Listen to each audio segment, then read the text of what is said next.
मसीह की। Praise the lord. Lagan ministry YouTube Bible Hindi story व वचन चैनल पर आपका वेलकम, आपका स्वागत करते हैं। आमीन, हालेलुया। आज की कहानी का नाम है एलियाह और बाल के नबी, जिसको देखकर आपको अपने परमेश्वर पर घमंड होगा और आप आश्चर्यचकित होंगे। कहानी पर जाने से पहले आप सभी भाई बहन चैनल को सब्सक्राइब, लाइक और बेल आइकन को दबा लीजिए ताकि आने वाली सभी वीडियो का नोटिफिकेशन मिलता रहे। धन्यवाद। आज की ये कहानी एलियाह नबी के विषय में है, जो परमेश्वर का सच्चा नबी व भविष्यवक्ता था।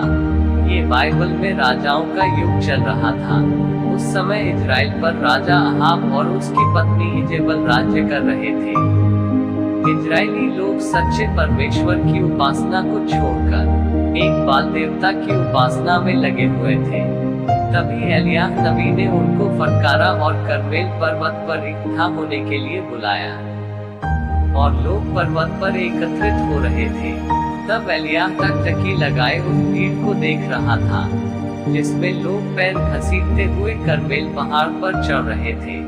सुबह सुबह की धुंधली रोशनी में भी लोगों के हुलिये से साफ दिख रहा था कि गरीबी और भूखमरी से उनका हाल बेहाल है। यह सब 3.5 साल से बड़े सूखे का नतीजा था। इस भीड़ में बाल देवता के 450 नबी भी थे, जो अकड़ कर चल रहे थे। वे घमंड से चूर थे और उनके मन में एलियाह के लिए कूट कूट कर नफरत भरी थी। रानी इजेबेल ने यहोवा के सेवकों को मरवा डाला था, फिर भी एलियाह डरा नहीं, बल्कि हिम्मत से बाल की उपासना के खिलाफ आवाज उठाता रहा। मगर वह कब तक यह कर पाएगा? बाल के पुजारियों ने एलियाह के बारे में सोचा होगा कि एक अकेला इंसान भला उनसे क्या जीतेगा। राजा अहाब भी अपने शाही रथ पर सवार होकर करमेल पहाड़ पर आया। उसे भी एलियाह एक आंख नहीं सुहाता था। यह दिन एलियाह के लिए जिंदगी का सबसे यादगार दिन बनने वाला था। वह अच्छाई और बुराई के बीच का अब तक का सबसे हैरत अंगेज मुकाबला देखने वाला था। जैसे जैसे दिन निकलता जा रहा था, एलियाह के दिल में क्या बीत रही थी। ऐसा नहीं था कि उसे जरा भी डर नहीं लगा। आखिर वह भी हमारी तरह एक इंसान था, जिसमें हमारे जैसी भावनाएं थी। वह भी सुख दुख भोगी मनुष्य था। एलियाह ने जरूर खुद को अकेला महसूस किया होगा, क्योंकि वह ऐसे लोगों से घिरा हुआ था जिनमें कोई विश्वास नहीं था।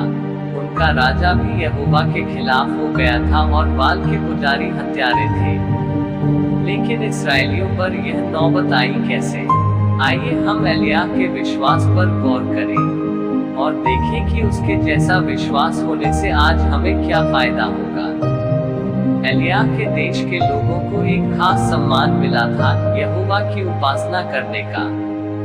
मगर दुख की बात है कि एलियाह ने लगभग सारी जिंदगी यही देखा कि कैसे यहोवा की उपासना को दरकिनार किया गया और उसे मिटाने की कोशिश की गई। वह चाहकर भी कुछ न कर सका, क्योंकि इस्राएल में बरसों से सच्ची और झूठी उपासना के बीच तकरार हो रही थी।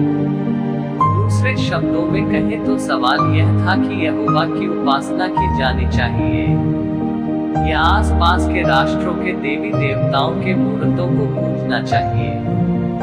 खासकर एलियाह के दिनों में यह तकरार और भी जबरदस्त हो गई, क्योंकि राजा अहाब ने सीदोन के राजा की बेटी इजेबेल से शादी कर ली थी। इजेबेल बाल देवता की उपासक थी। उसने ठान लिया था कि वह इस्राएल से यहोवा की उपासना का नामो निशान मिटा देगी और उसकी जगह बाल की उपासना कायम करेगी। देखते ही देखते उसका पति अहाब उसके इशारों पर नाचने लगा।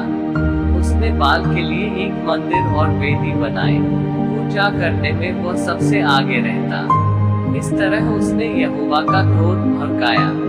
लेकिन बाल की उपासना इतनी घिनौनी क्यों थी? उपासना के बहकावे में आकर कई इस्राएलियों ने सच्चे परमेश्वर से मुंह फेर लिया था। यही नहीं, बाल की उपासना में बहुत गंदे काम किए जाते। और क्रूरता भरे रिवाज माने जाते थे। जैसे बाल के मंदिर में न सिर्फ वेश्याएं होती, बल्कि ऐसे आदमी भी होते थे जिनके साथ दूसरे आदमी संभोग कर सके। बाल के उपासक बढ़ चढ़कर नीच लैंगिक काम करते और अपने ही बच्चों की बलि चढ़ाते थे। इसलिए यहोवा ने एलिय्याह को अहाब के पास यह ऐलान करने भेजा कि देश में सूखा पड़ेगा, और यह तभी खत्म होगा जब परमेश्वर का भविष्यवक्ता इसके अंत होने का ऐलान करेगा। सालों बाद एलिय्याह एक बार फिर राजा अहाब के सामने हाजिर हुआ। उसने राजा से कहा कि वह सभी लोगों और बाल के भविष्यवक्ताओं को कर्मेल पहाड़ पर इकट्ठा करे। आज दुनिया में न तो बाल के मंदिर हैं, न ही उसकी वेदियां।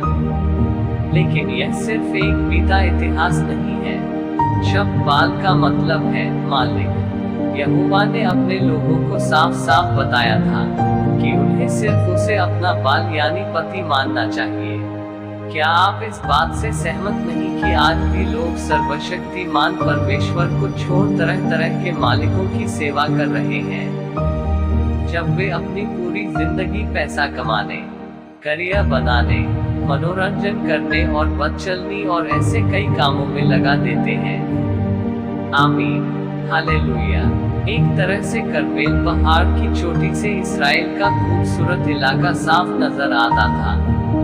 नीचे कीशोन घाटी से लेकर पास के महासागर तक का और दूर उत्तर में लबानोन पर्वतमाला तक का इलाका। लेकिन उस खास दिन पर जब धीरे धीरे सूरज उगने लगा तो यह साफ दिखाई दे रहा था कि उस इलाके का हाल बहुत बुरा था। यहोवा ने अब्राहम की संतानों को जो उपजाऊ जमीन दी थी वह बंजर हो चुकी थी। कड़कती धूप में तपकर जमीन मानो पत्थर बन चुकी थी और उसमें बड़ी बड़ी दरारें पड़ गई थी। यह सब परमेश्वर के लोगों की बेवकूफी की वजह से हुआ था। जब लोगों की भीड़ जमा हो गई तो एलिय्याह ने उनके पास आकर कहा, तुम लोग कब तक दो विचारों में लटके रहोगे? अगर यहोवा सच्चा परमेश्वर है तो उसे मानो, और अगर बाल सच्चा परमेश्वर है तो उसे मानो। एलिय्याह के कहने का क्या मतलब था? कि लोग दो विचारों में लटके हुए हैं। उन लोगों को एहसास नहीं था कि उन्हें चुनना क्या था, कि वे यहोवा की उपासना करेंगे या बाल की। उन्हें लगा कि वे दोनों कर सकते हैं। एक तरफ इन्होंने रीति रिवाज मानकर बाल को खुश कर सकते हैं, और दूसरी तरफ यहोवा परमेश्वर से आशीष की विनती कर सकते हैं। उन्होंने सोचा होगा कि बाल की आशीष से उनकी भरपूर फसल होगी और उनके पशु बढ़ेंगे और सेनाओं का परमेश्वर यहोवा युद्ध में उनकी हिफाजत करेगा। मगर वे एक बुनियादी सच्चाई भूल गए थे, जिससे आज भी बहुत से लोग बेखबर हैं। वह यह कि केवल यहोवा हमारी उपासना पाने का हकदार है और वह चाहता है कि सिर्फ उसकी उपासना की जाए, उसे छोड़ किसी और की न की जाए। इसलिए यहोवा की उपासना करने के साथ किसी और तरह की उपासना करना यहोवा को मंजूर नहीं, यहाँ तक कि वह उससे घिन करता है। कर्मेल पहाड़ पर एलिय्याह ने जो कहा उससे कैसे हमें खुद को जांचने में मदद मिलती है। इस्राएली एक तरह से दो नावों पर पैर रखने की कोशिश कर रहे थे। आज भी बहुत से लोग यह भूल करते हैं। वे धीरे धीरे दूसरे बाल के पीछे जाते हैं और सच्चे परमेश्वर की उपासना से दूर हट जाते हैं। एलिय्याह ने जिन साफ और जोरदार शब्दों में कहा था कि दो विचारों में लटके रहना छोड़ दो, उससे हमें खुद को जांचने में मदद मिलती है कि हम अपनी जिंदगी में किन बातों को पहली जगह दे रहे हैं और कैसे उपासना कर रहे हैं। इस सच का खुलासा करने के लिए एलिय्याह ने कहा कि एक आसान सी परीक्षा ली जाए। उसने बाल के पुजारियों से कहा कि वे एक वेदी तैयार करें, उस पर बलि का जानवर रखें और बाल से प्रार्थना करें कि वह आग भेजकर उनकी बलि स्वीकार करे। उनके बाद एलिय्याह एक वेदी बनाएगा और अपने परमेश्वर से बलिदान स्वीकार करने की प्रार्थना करेगा। एलिय्याह ने कहा, जो परमेश्वर जवाब में आग भेजेगा वही सच्चा परमेश्वर साबित होगा। एलियाह अच्छी तरह जानता था कि सच्चा परमेश्वर कौन है। उसका विश्वास इतना मजबूत था कि उसने बेझिझक बाल के भविष्यवक्ताओं को पहले बलि चढ़ाने को कहा। उसने दुश्मनों को अपनी बात साबित करने का पूरा मौका दिया। इसलिए उन्होंने बलि चढ़ाने के लिए एक बैल चुना। हालांकि आज हमारे जमाने में चमत्कार नहीं होते, मगर यहोवा बदला नहीं है। हम भी एलियाह की तरह यहोवा पर पूरा भरोसा रख सकते हैं। मिसाल के लिए, जब लोग बाइबल की शिक्षाओं पर हमसे सहमत नहीं होते, तो हमें उन्हें पहले अपनी राय बताने का मौका देने से नहीं डरना चाहिए। एलियाह की तरह हमें सच्चे परमेश्वर पर भरोसा रखना चाहिए कि वह मामले को सुलझाएगा। हम अपना भरोसा कैसे दिखा सकते हैं? खुद पर निर्भर होने के बजाय परमेश्वर के प्रेरित वचन बाइबल पर भरोसा रखकर, क्योंकि यह टेढ़ी बातों को सीध में लाने के लिए तैयार की गई है। 2 तीमुथियुस 3:16 एलियाह देख सकता था कि बाल सचमुच का परमेश्वर नहीं है, और वह चाहता था कि परमेश्वर के लोग भी यह सच्चाई जाने। तभी बाल के भविष्यवक्ताओं ने एक वेदी बनाई, उस पर बलि का जानवर रखा और अपने देवता को पुकारने लगे। वे घंटों चिल्लाते रहे, हे बाल हमारी सुन, हे बाल देवता हमारी सुन, मगर उन्हें कोई जवाब नहीं मिला, कोई आवाज सुनाई नहीं दी। जब दोपहर हो गई तो एलियाह उनका मजाक उड़ाने लगा। वह कहने लगा कि बाल जरूर किसी काम में उलझा होगा या हल्का होने गया होगा, इसलिए वह तुम लोगों को जवाब नहीं दे रहा है, या वह शायद सो रहा होगा और अब किसी को उसे जगाने की जरूरत है। एलियाह ने उन ढोंगियों से कहा, और जोर से चिल्लाओ। वह साफ देख सकता था कि बाल सचमुच का परमेश्वर नहीं है और उसकी पूजा करना बड़ी मूर्खता है। वह चाहता था कि परमेश्वर के लोग भी यह सच्चाई जान ले। बाल के पुजारियों के साथ जो हुआ उससे हमें क्या सीख मिलती है? एलियाह की बात सुनकर बाल के पुजारियों पर मानो पागलपन का दौरा पड़ गया। वे गला फाड़ फाड़ कर जोर से पुकारने लगे। वे अपने रिवाज से खुद को बर्छों और कटारों से काटने लगे। वे ऐसा तब तक करते रहे जब तक कि उनका पूरा शरीर लहूलुहान न हो गया, मगर कोई फायदा नहीं हुआ। उन्हें कोई जवाब नहीं मिला, कोई आवाज सुनाई नहीं दी, उन पर ध्यान देने वाला कोई न था। यह साफ था कि बाल नाम का कोई देवता है ही नहीं। वह तो शैतान के दिमाग की उपज थी, और उसने लोगों को बहकाकर यहोवा से दूर ले जाने के लिए ऐसा किया था। यह एक सच्चाई है कि यहोवा को छोड़ किसी और को अपना मालिक मानने से न सिर्फ निराशा हाथ लगती है, बल्कि शर्मिंदा भी होना पड़ता है। इस तरह शाम हो गई, परंतु कुछ भी टस से मज नहीं हुआ। वे हार कर बैठ गए। तब एलियाह की बात भी आई। उसने यहोवा की उस वेदी को दोबारा खड़ा किया, जिसे सच्ची उपासना के दुश्मनों ने ही ढा दिया।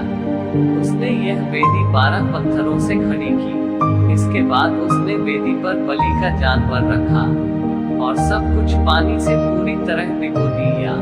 यह पानी जरूर पास के सागर से लाया गया होगा।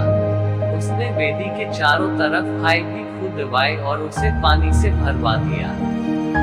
जब बाल के भविष्यवक्ताओं की बारी थी, तब उसने ऐसी मुश्किलें नहीं खड़ी की थी, मगर अब जब उसकी बारी आई, तब उसने ऐसी मुश्किलें इसलिए खड़ी की ताकि यहोवा साबित कर सके कि वही सच्चा परमेश्वर है। उसे यहोवा पर पूरा भरोसा था कि वह जवाब देगा। जब सब कुछ तैयार हो गया तो एलियाह ने प्रार्थना की। उसकी प्रार्थना बहुत ही सरल मगर जबरदस्त थी। उसकी प्रार्थना से साफ था कि क्या बातें उसके लिए ज्यादा अहमियत रखती थी। सबसे पहले तो वह जग जाहिर करना चाहता था कि इस्राएल का परमेश्वर बाल नहीं यहोवा है। दूसरी, वह सबको बताना चाहता था कि वह यहोवा का बस एक सेवक है और कुछ नहीं। इसलिए सारी महिमा और श्रेय यहोवा को मिलना चाहिए। आखिरी बात, उसने साबित किया कि उसे अब भी अपने लोगों की चिंता थी, क्योंकि वह यह देखने के लिए तरस रहा था कि यहोवा उनके दिलों को वापस अपनी तरफ फेर दे। विश्वासघाती होकर इस्राएलियों ने अपने ऊपर मुसीबतें लाई थी, फिर भी एलियाह उनसे प्यार करता था। उसी तरह जब हम भी प्रार्थना करते हैं, तो क्या हम भी परमेश्वर के नाम के लिए चिंता जाहिर कर सकते हैं और नम्रता दिखा सकते हैं?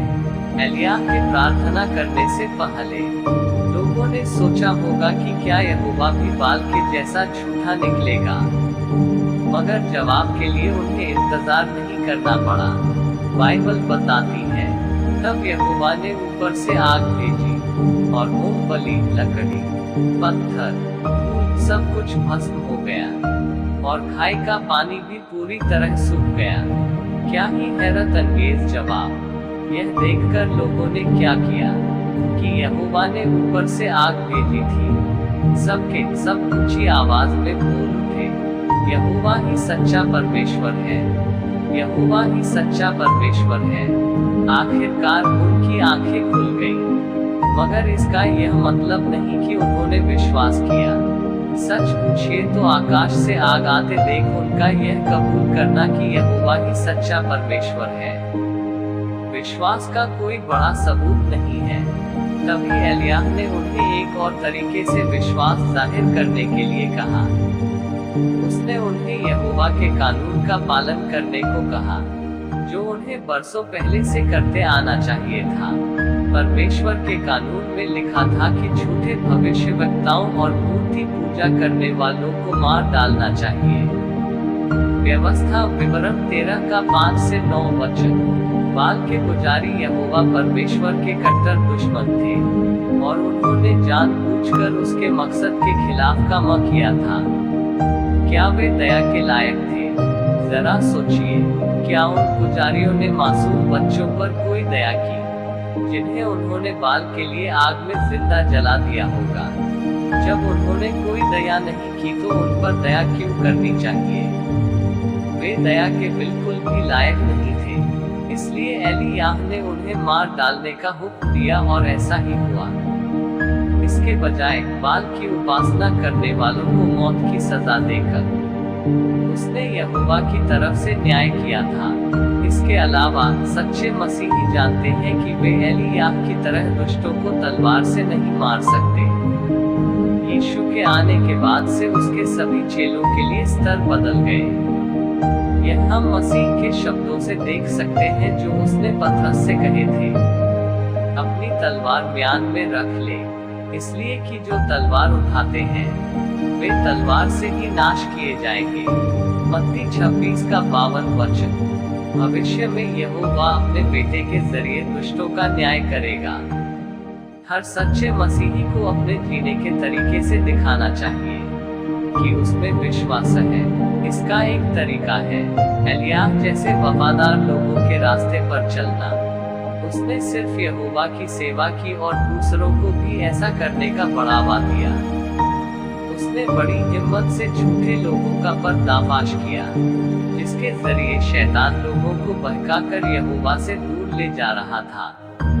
इसके अलावा उसने अपनी काबिलियतों से और अपने तरीके से मामले को नहीं सुलझाया, बल्कि यहोवा पर भरोसा रखा। एलियाह वाकई सच्ची उपासना के पक्ष में खड़ा रहा। आइए हम भी उसके जैसा विश्वास बढ़ाएं। आमीन, हालेलुया। ये कहानी यहाँ पर समाप्त हो जाती है। आगे भी नई नई कहानियों और वचनों को सुनने के लिए आप जुड़े रहें लगन ministry YouTube Hindi Bible story और वचन चैनल पर, जहाँ पर आप बाइबल की सच्ची कहानियों व वचनों को देख और सुनकर अपने विश्वास को परमेश्वर में बनाए रखें। धन्यवाद। प्रभु यीशु की कृपा आप सब पर बनी रहे। पिता का प्रेम, यीशु का अनुग्रह, पवित्र आत्मा की सहभागिता आप पर और आपके परिवार पर हमेशा बनी रहे। आमीन। सबको जय मसीह की।